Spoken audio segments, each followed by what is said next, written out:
Is the diol a chiral? First, look for a plane of symmetry. Yes, there is a plane of symmetry. The molecule is therefore a chiral. But is it a meso compound?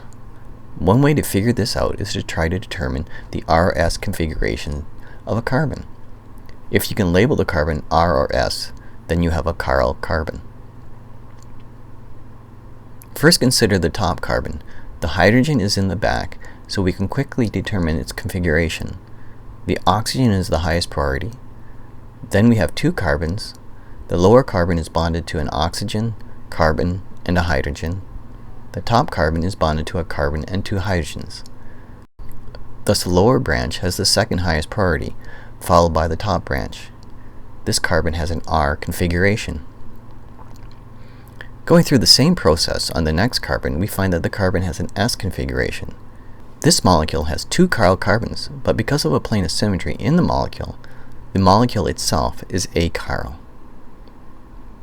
For the next molecule, 1-bromocyclopentanol, first look for a plane of symmetry.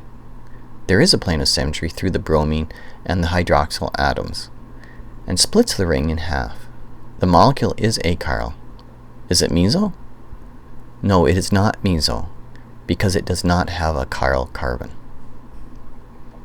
Looking at the trans diol C, we see that there is no plane of symmetry, thus this molecule is chiral. The alcohol D must be chiral because it only has one chiral carbon. The next molecule, butane 2,3-diol, E, looks like it might have a plane of symmetry. However, this is not a plane of symmetry. Notice that there is no mirror reflection. To determine if this molecule is chiral, draw a Fischer projection. First, spin the molecule so the molecule is eclipsed, then draw the Fischer projection. You can see that the molecule is chiral using the Fischer projection. Go through the same procedure with F.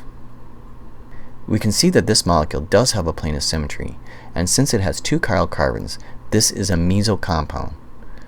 Meso 2R3S butane 2,3-diol.